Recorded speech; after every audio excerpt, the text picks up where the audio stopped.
It's been said within Christian circles that you're not what you think you are, but what you think you are. Which, to break that down, means that the things that you think about are the things that control you. Now, centuries ago, the famous Pope called Gregory took a list of what were called cardinal sins by a monk called Jamal, and he prepared an influential sermon called the Seven Deadly Sins that has influenced European culture ever since. And the moment I begin to list these seven sins, they'll immediately become something that will immediately start to ring the bell to anyone who's undergone Western education. However, when he compiled that list, he took one of the sins out because he thought that the laity didn't need it, that it was something for the monks. And it's that first sin that I want to start talking about. The first of the 8 deadly sins is called acedia. Acedia can be roughly translated as sloth or a lack of care about the inner man, about the spirit, about the self, about how we organise our thoughts, about how we organise the way that we think and the way that we understand ourselves. Because the truth of it is that without ordering the inner man, without structuring the inner person, the soul starts to spin out of control and gives itself over to license of every kind and description. And in the West, we have an absence of reflection upon the self. We have an absence of centering the self through meditation, through reflection, through ordering our mind and considering where our thoughts are. It's been said within Christian circles that you're not what you think you are, but what you think you are. Which, to break that down, means that the things that you think about are the things that control you. And we live in a society now that has given itself over to the desires and the passions of the inner man, which are wholly destructive and harmful to the individual. And when millions of people give themselves over to those same passions, it becomes harmful to society. So what are those passions? Those passions are known as the 7 deadly sins. One of them is gluttony. We have a problem in the West with our obsession with food. We have more people now who are obese, eating the wrong foods and eating to excess because they don't live in a culture that teaches them restraint or teaches them moderation. Because they don't practice that sense of self-reflection that leads to discipline and the ordering of the mind. People are addicted to food. And if they're not addicted to food, they have anxieties about food. There's an increase in obesity, there's an increase in anorexia. And these problems are rooted in malformations of the soul, in the fact that in the West, we've abandoned the idea as a soul as an idea. We think it's all about the body and the mind. But the soul is the thing that gives you life and sets you free if it is set free by the truth. Gluttony is destroying many lives. Another one of the passions that is destroying Western civilization is lust.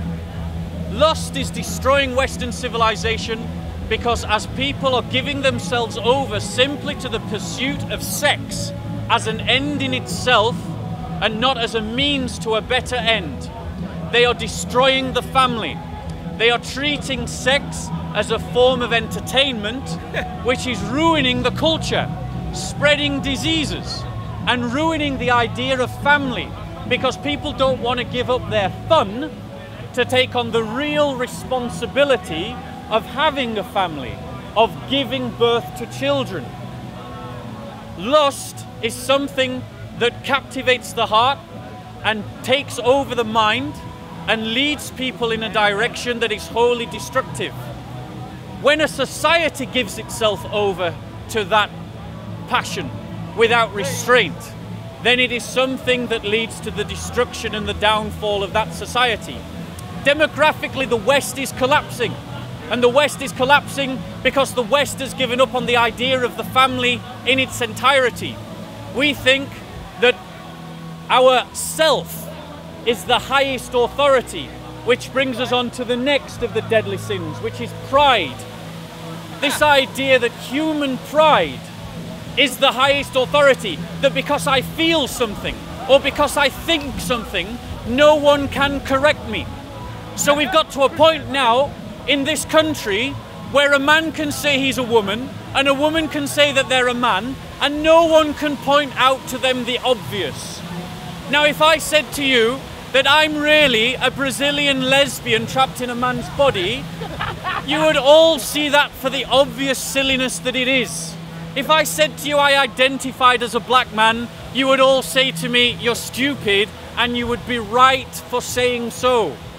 But we live in a country, and the Western civilization has given itself over to pride, to the idea that an individual cannot be corrected.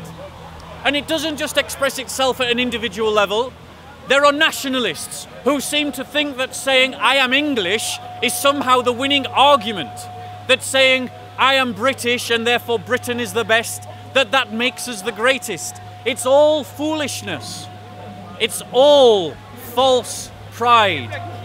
Pride is not to be taken in and of ourselves, but in what God has done, in what God is doing, and in what God is doing in you. Another one of the deadly sins is greed. If you can't see greed in our society, just look at consumerism. Look at its destructive forces. Look at how it is harming Western civilization, the world around us. People are measuring themselves based upon how much they own, how much they earn, and they're competing with one another to have the latest gadgets. This consumerist market is not just destructive to us, it's destructive to the planet. It's created an economic system that cannot possibly be sustained. Greed is another one of the destructive passions that needs to be dealt with. Another one of the destructive passions that's so prevalent in our society is despair. Many people in our society have given up within. They have given up because they feel alienated from the processes of identity. They have given up because they feel that there is no hope, that they are subject to circumstances which they cannot control.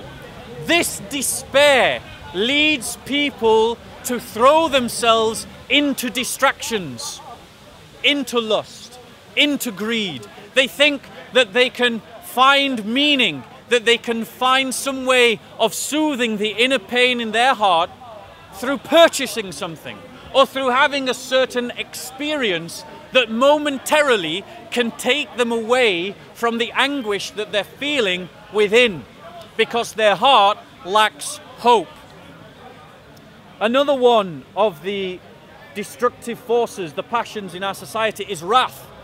All too often in the UK, we compensate for our lack of confidence with anger. We think that anger and fury aimed at those that do not agree with us is the correct response.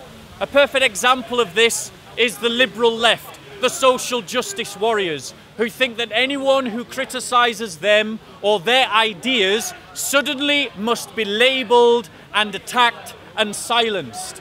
This wrath only gives way to destructive forces. We see it in Islamists, who themselves cannot comprehend that the reason why the caliphate failed was because of the internal structures of the caliphate, and so they respond by thinking that fury, wrath and violence is the way to respond to the internal failures of Islam. Vainglory is equivalent to national pride. We see vainglory. It's this boasting about nothing. Celebrities do it all the time, and we have a culture that celebrates vainglory. We celebrate Rooney because he kicks a bag of wind around a football pitch. It's vainglory. We celebrate the Kardashians. Why? Because she appeared, I don't celebrate her, just to be clear, because she appeared in a porn movie with her now husband. This is vainglory. These are not things to celebrate. And yet we have a culture that celebrates everything that is unimportant while celebrating things that are unimportant. Finally, those are the vainglories. Those are the passions that is destroying the West. So what are the answers according to the Christian faith? It's the practice of virtue. It's the practice of chastity, not giving yourself over to lust, restraining yourself from sex, keeping sex for marriage, and keeping marriage as a sacred institute by which we bring children into the world. It's temperance. It's not giving yourself over to the desires that simply consume you, but restricting yourself and ordering your life so that you have what you need and not more. Uncle Jamal, before you stop, please let me finish. No. Please let me finish. I'm not stop. It's, Listen me. let me finish. Listen me. Let me finish. Listen me. Let me finish. Listen me. Justice. Listen. And you let me finish. Listen, you speak rubbish. Justice. Listen. So, After. You after. speak I'm speaking to no you good. respectfully. I'm Speak speaking no to you good. I respectfully. am not listening him. Okay. And the gentleman is crazy. Because Uncle Jamal And I am has Muslim. come to do his normal thing. I'm not going to debate with him. I'm not going to Gentleman. speak disrespectfully to him because he is my elder. I'm going to move away. Wait. You have the stage, Uncle Jamal. So Okay. me and Soko Films are going to move away and we're going to film somewhere else. Take care, Uncle Jamal. Okay, so in terms of justice, justice is a virtue to be practiced. Justice is defending those who are weakest in our society, those who are socially excluded, the vulnerable. Prudence means to act with wisdom. It means not to get yourself in debt or simply to give yourself over to some other desire, but to consider your actions before you perform them. Faith. Faith is the idea of trusting in God and realizing that the circumstances around us are not simply the factors that affect our lives, that there are things and movements within our soul that can influence the direction of our life. And faith is putting our trust in a higher power, in a power beyond ourselves, in a power beyond our circumstances that can improve the inner man and thus improve our life's condition. Hope, the answer to despair, is to remember that no matter the plight that you're facing, there is always another day. That while ever you draw breath, you have the capacity to make your life better. Charity, the answer to many of these vices that I've listed, is compassion, is the ability to focus yourselves on helping others and bringing meaning to your own life by demonstrating that life's purpose through self-sacrifice and through assisting those others in need, rather than the pursuant of simple things like fashions and whether you're keeping up with the Joneses next door. Diligence, the idea of when you do something, do it with care, do it with thought, do it with consideration, so that the things that you put your hand to are things that you succeed in. Too many of us give ourselves over to sloth, one of the vices of doing things lazily. Patience. In all things you need patience, because learning to do life well is about practice, and practice needs patience. It's bearing in mind that you're not going to get it right the first time, but by doing it again and again and persisting, you will eventually succeed. And finally, gratitude. If you're not thankful for what you have, then you give yourself over to no greater meaning. How many times do we hear people complaining about inconsequential things when they have a roof over their head, clean water to drink, food to eat, clothes to wear, and good health?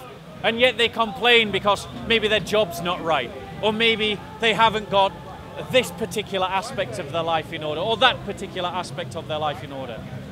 Not remembering the things that you have and being grateful for them open up the heart to despair.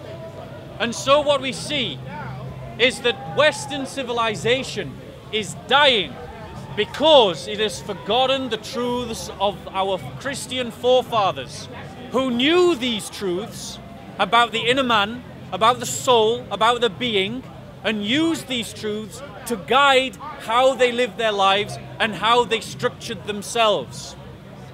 Western civilization will continue to collapse until the Western man remembers the Christian past and rediscovers their Christian faith with confidence and strength.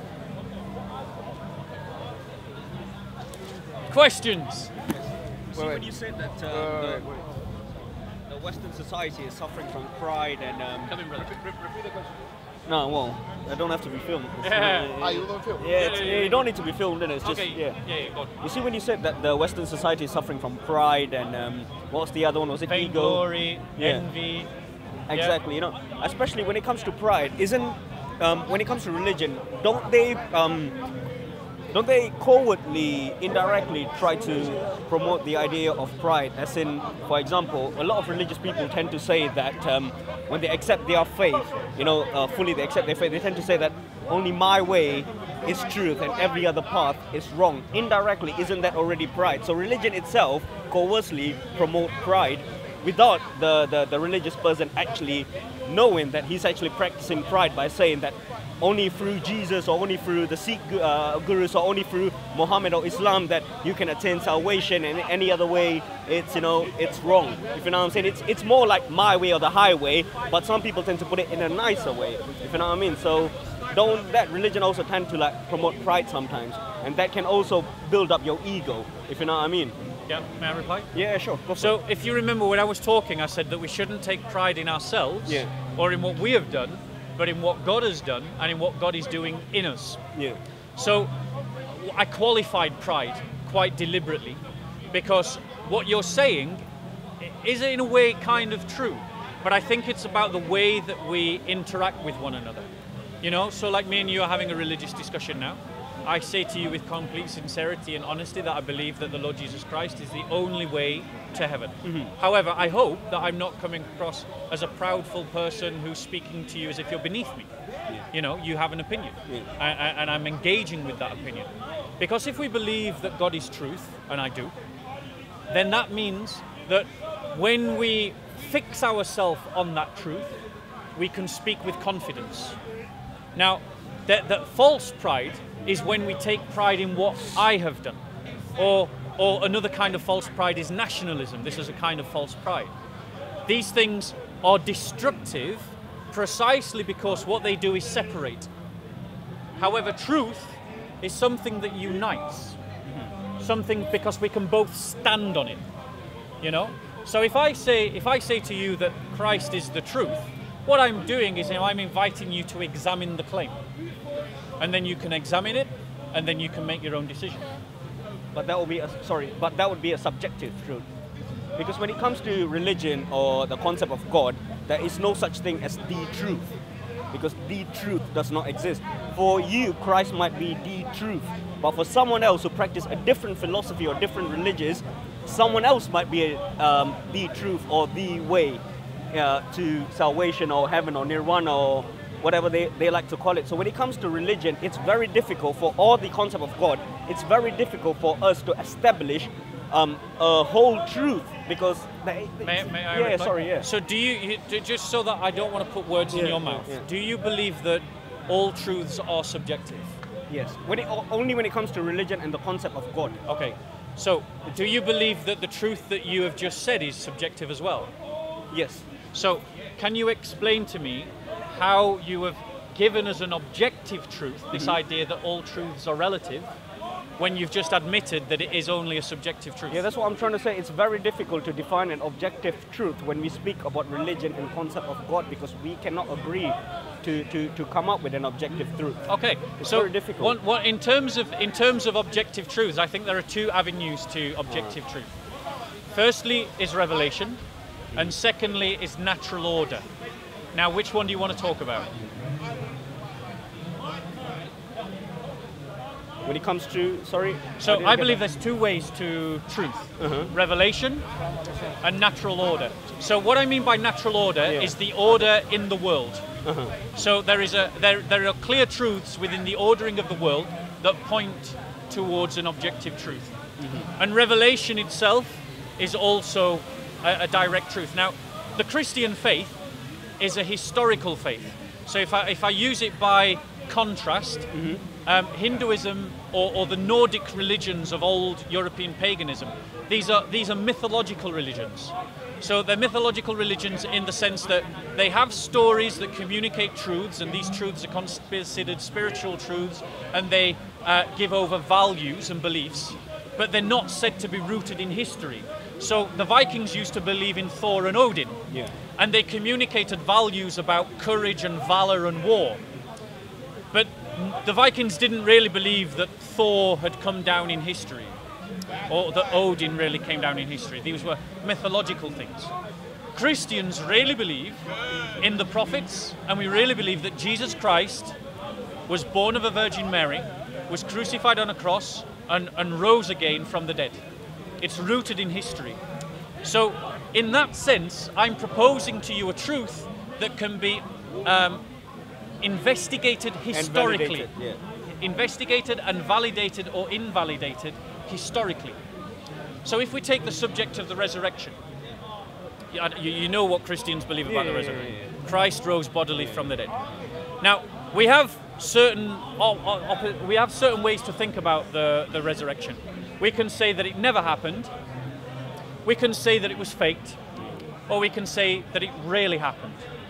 Now, out of those three perspectives, which do you lean towards? I would say I don't know. I think that's fine. I would say I don't know. I seriously I don't know. Okay, so when I say to you as a Christian that I believe that the Christian faith is the truth, what I'm proposing to you is a historical event that you can research historically. So how do we go about researching something historically? And I'm not asking you to do it here on Speaker's Corner. I'm just going to lay out the platform, and then you guys can do it in your own time. Or if you want to talk about it a bit more, we can do so. Yeah, it's fine. So the way you investigate something historically is you see what evidence there is, what documents there are, what were people saying at the time. You see if there's physical evidence, is there pottery, swords. You know, if someone says there was a battle somewhere and you find a thing that you think is the field, do you find lots of swords there? You know? You see what the historical accounts talked about. So we have historical accounts about Julius Caesar coming to the UK, or to Britannia, as it was known then, by the Romans. Historical accounts, documents. Well, the resurrection has documents. The resurrection is testified to by the historical account of the church. And the question that I would propose to you, and to anyone else who wants to consider the question, is that what was it that so convinced the first Christians that Christ had risen from the dead? That's the question I propose to you. I don't know, I wasn't there. To be extremely honest, sir, I can't answer that question because I wasn't there. No, that's fine. Yeah. And so in terms of answering a historical question, unless your position is we can know nothing about the past, is that your position? No, my position is we cannot establish everything for 100% certainty about the past, because the thing is, you know, we live in a world that even words, what I say now, can be twisted 5 minutes later by a brother who's listening down here. The Muslim, over there. The Muslim Dawah team, yeah. The Muslim Dawah team comes to Speaker's Corner and they twist the Bible all the time. Yeah. Yes. They always are misquoting the Bible. Yeah. Because and yet they would cry baby when I misquote the Quran, and I can misquote the Quran, and I know when I'm misquoting the Quran. The point that I'm doing when I misquote the Quran is to show the double standard of people who misquote the Bible. However, that's smart. Let me just read to you this passage, okay? Now I want you to start from this assumption. I believe Jesus Christ rose from the dead. Okay. I believe that. Okay. But on my testimony, you shouldn't believe, because I am not an eyewitness. Yep. I believe because someone told me to believe, and I was convinced to believe. Exactly. Incidentally, for those that want to know, it was a Muslim. So you believe it through authority? I believe it through authority. However, the very first Christians didn't believe because someone told them, because there was no one there to tell them. They were the very first. And they were the apostles. And we have one of their letters here, and here's what it says.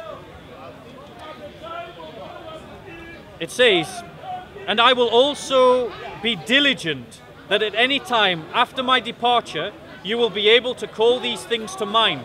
For we did not follow cleverly devised tales when we made known to you the power and the coming of our Lord Jesus Christ, but we were eyewitnesses. That's Peter. John also says in his gospel that he too was a witness.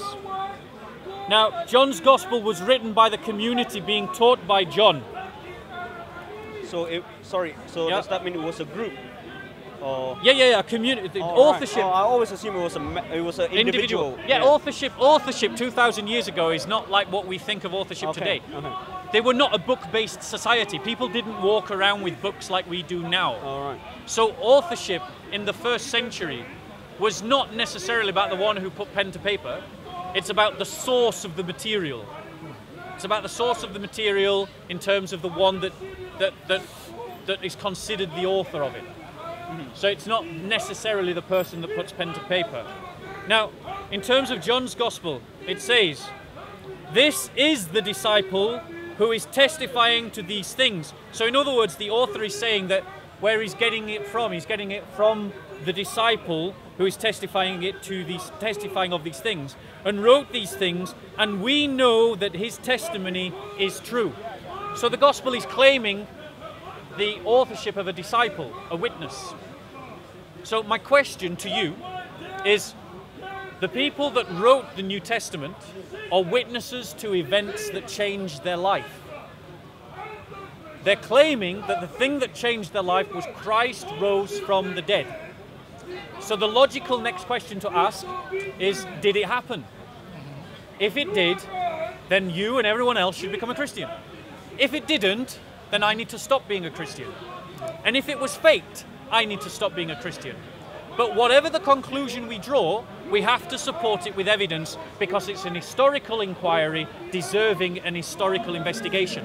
And the way that you do that is you get together the evidence and then you come up with a narrative that accommodates all the evidence. That's how you create a historical investigation. So the evidence that we have is that in the first century, a group of people started going around Jerusalem and Palestine saying that Christ who was crucified had risen from the dead. Now, even skeptics like Bart Ehrman, who the Muslim Dawah team is very fond of quoting, does not deny the crucifixion. In fact, no historian denies the crucifixion. Even Muslims, like Ahmadidat, who's a Muslim polemicist attacking Christianity all the time, even he, in his arguments, accepts the crucifixion, which means that Christ died on a cross. If Christ died on a cross, why did his followers, 3 days later, start saying that he had risen from the dead? That's the question I propose to you. I seriously don't know. I don't know about that story. So, I know that the Christians believe that Christ died and then after the third day he rose from the dead. So why? But I think that the Muslims tend to disagree with them, because I think they say that he do. appeared to be. They say that someone in his likeness appeared and was crucified. Yeah. But let's just consider that logic. Let's use that theory. Okay, cool. So let's just use that theory and consider the consequences. If we use the theory of the Islamic Dawah team that says Christ wasn't really crucified, that he was raised up to Allah because Allah wouldn't allow his prophet to be humiliated, and that someone else died in his place. So who was it that the early Christians saw that convinced them that Christ had risen from the dead? I have no idea. I don't know. Exactly. I'm just saying that's just two different arguments. I think you should raise the argument to it the means Muslims. when they took that body down that was the image of Christ, that was a fake Christ, and they buried him in the tomb, it means that that tomb should still have a body. So who took the body? I have no idea. I don't know. I'm just saying that. Exactly. But this is why I don't believe in the Islamic narrative. Right, and also, you've got to bear in mind that they're basing their argument on a book that was written 600 years later in a completely different country, in a totally other language, by a man that never saw anything, and whom there are no witnesses to him receiving revelation. No one ever saw the angel Gabriel speak to Muhammad. No one ever heard the angel Gabriel speak to Muhammad. Sorry to cut you off, brother. I agree with all of that, yeah, but then I think like I'm not in a position for you to throw a Muslim argument at me because I can't back it up. I think Muslims but we're dealing with that theory. You so proposed it as a theory. Yeah. I'm responding to the theory that you proposed. Now, since that does not match the evidence, it doesn't account for the claim of the first church. We're back to our original question. What accounts for the first Christians going around saying Jesus had risen from the dead? Let me propose a theory to you. It really happened. All right. That accounts for the fact that we have people going around and saying that Jesus had risen from the dead. But maybe they were lying. That could be a possibility, yeah. For what reason? We don't know, though. That's the thing. Well, let's explore that theory. We've discounted the idea that it never happened. Let's explore the idea that it was faked. That the first apostles faked it. What would be their motive? Normally people trick other people because they want to gain something, don't they? I might lie to you about something because I want to convince you of a point. Or I might lie to you because I want to defraud you of money. Or I might lie to you because I want you to vote a certain way. People lie because they hope to gain.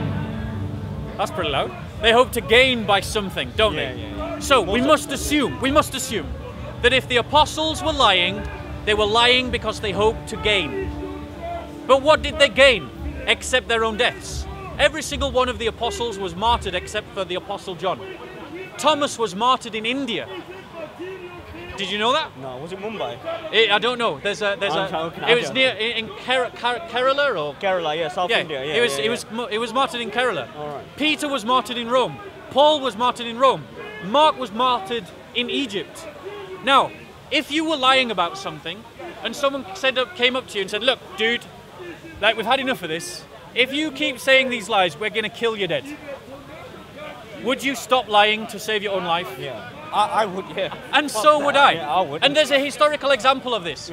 There used to be, I can't remember exactly the dates, so I'm not going to give a date, but there used to be a Jewish guy in the time that the Ottomans ruled Palestine. And it started to go round that he was the Messiah. And the Ottoman Turks and the Jews were starting to gather around him and they were starting to become a little bit rebellious. And the Ottoman Turks arrested him and said, "Look, dude, you put an end to this idea or we're just going to kill you." He converted to Islam, he denied that he was the Messiah. The first apostles all died believing and preaching that Jesus had risen from the dead. So the question is, what so convinced them to do so? I don't know. So I propose to you again, the answer that fits the evidence is that it really happened. That's the answer that I give to you. Yeah, that's fine. So what's the purpose of that? What, sorry? He was risen from the dead, so what? He was risen from the dead, so what? Lots of people come back from the dead. This is true, absolutely. How are they all Jesus Christ? So, what's so miraculous of that if lots of people have come back from the dead? In answer to the question, there are other accounts in the Old Testament of people rising from the dead. Yes. There are accounts in the New Testament of people rising from the dead. Even today. There are even today. Yes. Exactly, you beat me to it. You beat me to it, brother. Good. There are even accounts today of people rising from the dead. Are they all Jesus Christ? So why is it important? Because the apostles taught that this was the authentication of his teaching. That this was the authentication, the mark, the miracle that authenticated his claim to be the Messiah. But it's not a miracle, is it? If lots of people... No, it is a miracle. When someone comes back from the dead, that is a miracle. Dead today is a miracle?